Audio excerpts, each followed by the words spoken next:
नमस्कार। Opinion post internet TV के ख़ास प्रोग्राम ख़बरों की ख़बर में आपका स्वागत है। आज हम बात करेंगे इमरान खान के पाकिस्तान की। सबसे पहले हम आपको ये क्लिप दिखाना चाहते हैं जो आपके स्क्रीन पे अभी नज़र आ रहा होगा। ज़रा इस क्लिप को गौर से देखिए। ये कोई प्रिंटिंग मिस्टेक नहीं है, ये जानबूझकर छोड़ा गया एक एडिटोरियल डिसीज़न है।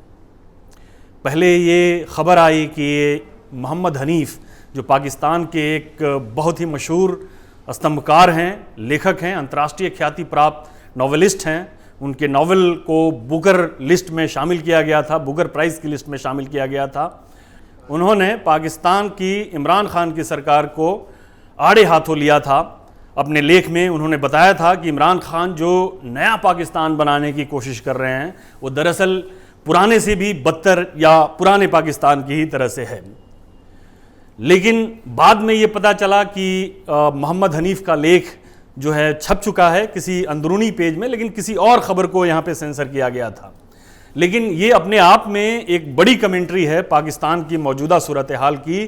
पाकिस्तान में जो इमरान खान की सरकार है वो क्या कर रही है, इसका एक हल्का सा अंदाज़ा हमें मोहम्मद हनीफ़ के इस लेख से हो जाता है। ज़रा हम इस पे एक सरसरी नज़र डालेंगे कि मोहम्मद हनीफ़ ने अपने लेख में क्या लिखा है। दरअसल इमरान खान की जब सरकार बनी थी तो उन्होंने अपनी सरकार के लिए जो एक रूपरेखा तय की थी, तो उन्होंने एक बात कही थी कि जो शुरुआती इस्लामिक सोसाइटी थी मदीना की, उस तर्ज पे वो पाकिस्तान की सोसाइटी को बनाएंगे। उन्होंने ये कहा था कि वो किसी के आगे पाकिस्तान की डिग्निटी को नहीं गिरने देंगे। हुआ ये था कि पाकिस्तान की पूर्व की सरकारों को वो ये कह रहे थे कि चूंकि सारी सरकारें IMF और विदेशों से कर्ज लेने के लिए उनके आगे झुकती हैं, जो इमरान खान की सरकार है वो नहीं झुकेगी। क्या इमरान खान की सरकार नहीं झुकी? ये इस लेख में उन्होंने बताया है और ये पूरी दुनिया ही जानती है कि अभी पाकिस्तान जो है IMF के दबाव में कितना नीचे चला गया है कि उसे अपनी रुपए को इतना डिवैल्यू करना पड़ा। महंगाई आसमान छू रही है और पाकिस्तान न सिर्फ IMF के सामने झुका, इमरान खान IMF के अधिकारियों के साथ बैठक की है, बल्कि सऊदी प्रिंस के सामने भी वो कर्ज के लिए गिड़गिड़ाते, सॉफ्ट लोन के लिए गिड़गिड़ाते नजर आए। ये पहली बात हो गई। दूसरी बात उन्होंने ये की थी कि चूंकि वो स्पोर्ट्स पर्सन हैं, उन्हें टीम बिल्डिंग का बड़ा तजर्बा है, वो एक बड़े लीडर हैं, बड़े कायद हैं, इसलिए वो एक अपनी टीम, अलग टीम बनाएंगे जो पाकिस्तान को, जो पाकिस्तान की इकॉनमी जो रसातल में है उसको कहीं से कहीं पहुंचा देंगे। लेकिन मोहम्मद हनीफ़ ने अपने लेख में लिखा है कि इमरान खान का जो की कैबिनेट जो है उसमें ज़्यादातर लोग वो हैं जो जनरल परवेज़ मुशर्रफ के कैबिनेट में वो थे। इसका मतलब क्या है? इसका मतलब अगर हम ज़रा गौर से देखें तो ये है कि जो पाकिस्तान की सेना है वो पाकिस्तान की सेना इमरान खान की सरकार के ऊपर हावी है। और एक चीज़ और जो बड़ी मज़े की बात है इमरान खान की सरकार के सिलसिले में, जो अपोजिशन लीडर ने जो उनके ऊपर आरोप लगाया वो ये है कि ये इलेक्टेड सरकार नहीं है बल्कि सेलेक्टेड सरकार है। सेलेक्टेड सरकार का मतलब क्या हुआ? सेलेक्टेड सरकार का मतलब ये हुआ कि आर्मी ने इमरान खान की सरकार को गद्दी के ऊपर बिठाया हुआ है। और इसमें एक बड़ी मज़े की बात ये हुई कि किसी अपोजिशन लीडर ने पार्लियामेंट में ये सेलेक्टेड सरकार लफ्ज़ उसने इस्तेमाल किया। स्पीकर साहब को गुस्सा आ गया, उन्होंने कहा कि भाई आप सेलेक्टेड सरकार नहीं बोल सकते। ये पार्लियामेंट में जो है इसको इस लफ्ज़ को आप अब असंसदीय भाषा की श्रेणी में डाल दिया गया। लेकिन उसके बाद क्या हुआ? उसके बाद ये हुआ कि जो पाकिस्तान की न्यूज़पेपर हैं उन्होंने इसे ये सेलेक्टेड सरकार का एक तरह से कह दीजिए कि एक नारा ही देना शुरू कर दिया कि ये सेलेक्टेड सरकार है। तीसरी चीज़ जो है वो ये है कि ये कहकर आए थे इमरान खान सत्ता में कि वो चूँकि अपोजिशन लीडरों ने, जो पुरानी सरकारें जो थी, उन्होंने बहुत पाकिस्तान को लूटा है और यहाँ के पैसे जो हैं वो विदेशों में उन्होंने जमा कर रखे हैं, ख़ास तौर पे स्विस बैंक में, और हम उस पैसे को वहाँ से लेके आएंगे। लेकिन जाहिर है कि ये इतनी आसान चीज़ नहीं है। इमरान खान जो है विदेशों से पैसा इतनी आसानी से स्विस बैंक जो है उनको पैसा देने वाला नहीं है, या ये जो लोग हैं जिनके ऊपर वो इल्ज़ाम लगा रहे थे, उन्होंने आसिफ जरदारी से एक सौदेबाजी करने की कोशिश की कि आसिफ जरदारी को आम माफ़ी दी जाएगी अगर वो अपना पैसा जो विदेशी बैंकों में उन्होंने जमा कर रखा है अगर वो पाकिस्तान लेके आएँ तो उन्हें एक आम माफ़ी के तहत जो है एक डील करने की कोशिश की। लेकिन आसिफ जरदारी ने कहा कि मैं इमरान खान को $6 तक नहीं दूंगा। तो ये एक इमरान खान का एक अपना ये था कि विदेशों में जो पैसा है वो उनके पैसा लाने का ये एक मंसूबा जो था वो फेल हो गया। तीसरी चीज़ ये है कि उन्होंने कहा था कि करप्शन के ऊपर वो बहुत उनकी सरकार जो है सख्ती से पेश आएगी। करप्शन के ऊपर वो सख्ती से तो पेश आ रहे हैं, नतीजा क्या हुआ कि सारे अपोजिशन के जितने बड़े लीडर हैं वो सारे जेल के अंदर हैं। अपोजिशन के नाम पे अगर कोई है उसको भी किसी न किसी मामले में इमरान खान की सरकार जो है वो किसी न किसी तरह से फंसा के टेररिज्म के चार्जेस में, ड्रग ट्रैफिकिंग के चार्जेस में ये करके उनको जेल के अंदर डाल रही है।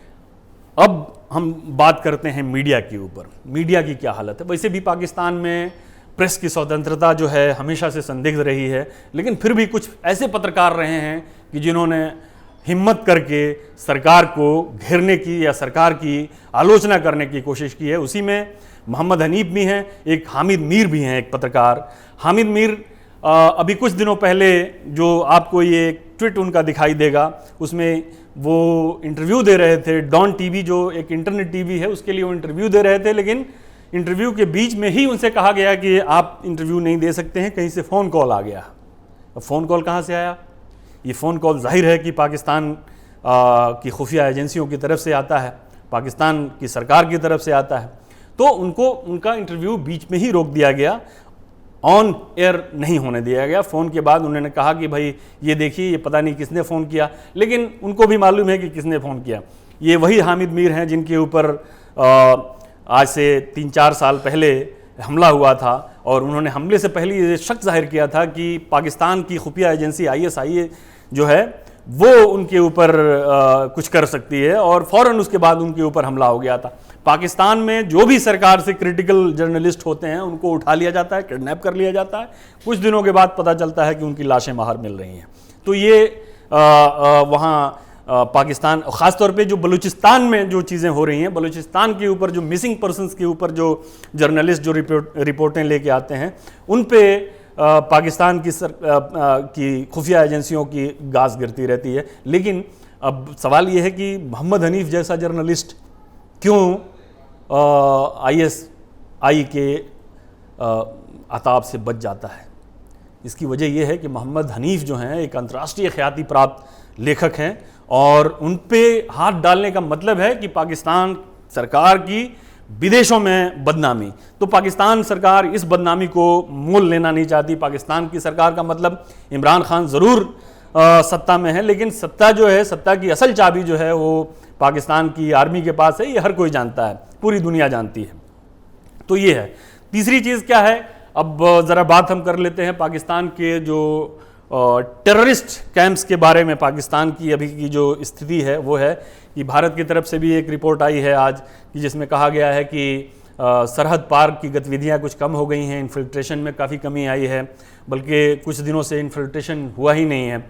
तो पाकिस्तान ने भी अपने टेररिस्ट कैंप को बंद किया है फ़िलहाल। हाफिज़ सईद और उनके साथियों के ऊपर भी कार्रवाई करने की कोशिश की है। ट्रंप साहब ने, जो हाफिज़ सईद की अभी गिरफ्तारी हुई, ट्रंप साहब ने भी, अमेरिका के राष्ट्रपति ट्रंप साहब ने भी अपनी पीठ थपथपाई कि भाई हमारे दबाव की वजह से पाकिस्तान जो है ये हो रहा है। लेकिन पाकिस्तान को सबसे बड़ा ख़तरा अभी ये है कि उसकी इकॉनमी जो है वो बहुत ही मतलब खस्ता हालत में है, महंगाई आसमान छू रही है।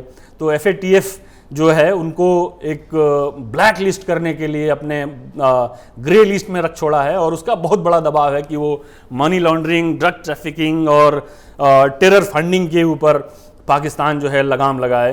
तो ये स्थिति है। दूसरी चीज़ ये है कि अब पाकिस्तान जो है, ये जो हमने आपको पहले क्लिपिंग दिखाई अपने प्रोग्राम के शुरू में, वो क्यों कर रहा है?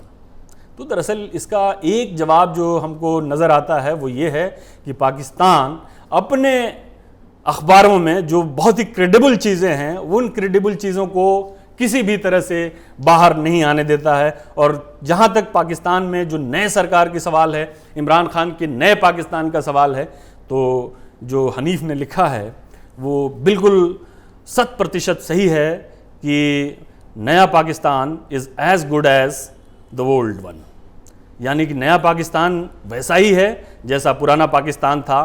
फ़र्क सिर्फ इतना है कि उसके ऊपर अंतर्राष्ट्रीय दबाव है, और देखना यह है कि पाकिस्तान पे ये अंतर्राष्ट्रीय दबाव कितने दिनों तक काम करता है, और इमरान खान की सरकार जो फ़ौज के सहारे जो चल रही है वो कितने दिनों तक कायम रहती है। फिर हम अपने अगले प्रोग्राम के साथ आपके सामने हाजिर होंगे। तब तक के लिए इजाज़त दीजिए। नमस्कार।